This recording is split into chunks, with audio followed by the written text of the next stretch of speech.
শুটকি কি শুধু ভুনা, এরকম সবজি দিয়ে রান্না করলেও কিন্তু খুব ভালো হয় খেতে, যদি মজা করে খুব চমৎকারভাবে রান্না করা যায়।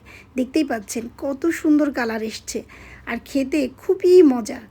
যারা শুটকি পছন্দ করেন তারা এই রেসিপিটা ফলো করলে দারুণ চমৎকার একটা ভিন্ন স্বাদের শুটকি রান্না পাবেন। তো এই আমি প্রথমে তেল নিয়ে নিয়েছি।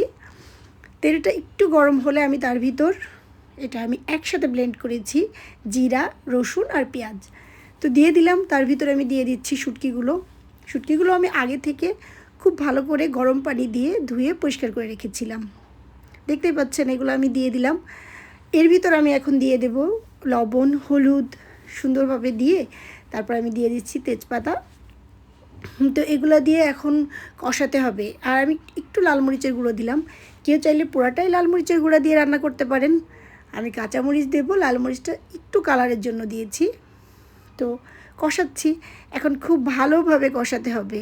শুটকিটা যত মজা করে কষানো যাবে রান্নাটা ততটাই টেস্টি।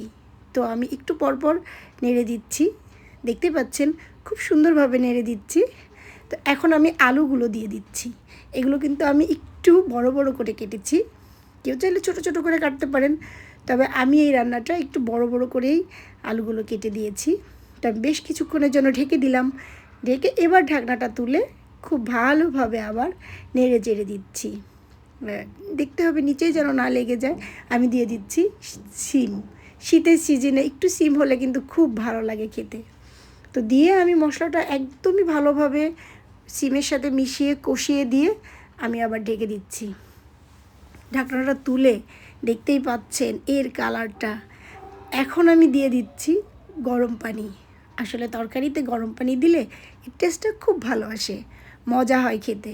তো এখন গরম পানিটা দেওয়ার পরে সমস্ত ঝোলের ভিতর আমি মশলাটা মিশিয়ে দিলাম আর দিয়ে দিলাম কাঁচামরিচ। মূল আমি ঝালটা কাঁচামরিচেরই দেবো। শুকনো মরিচটা দিলে কালারটা কিন্তু খুব সুন্দর আসে, লাল টকটকা, কিন্তু আমি কাঁচামরিচটা দিয়েই রান্না করব। অল্প একটু শুকনো মরিচ দিয়েছিলাম প্রথমের দিকে। তো একদম নেড়ে চেড়ে আমি ঝোলটা টানিয়ে মাখো মাখো করে ফেলবো। দেখতেই পাচ্ছেন কত সুন্দর কালার এসছে, খুবই মজার। আর শুধু এটিকে দেখতে সুন্দর আসছে তা না, খেতে কিন্তু অনেক মজা হয়েছে মাশাল্লাহ। এটি গরম গরম ভাত দিয়ে দারুণ। এই শুটকিটা প্লেটে নিলে ভাত এক প্লেট তো নিমেষেই শেষ হয়ে যাবে। আর মজা তো চমৎকার মজা, ট্রাই করে দেখুন, তাহলেই বুঝতে পারবেন আসলেই এই রান্নাটা কতটা মজার হয়েছে।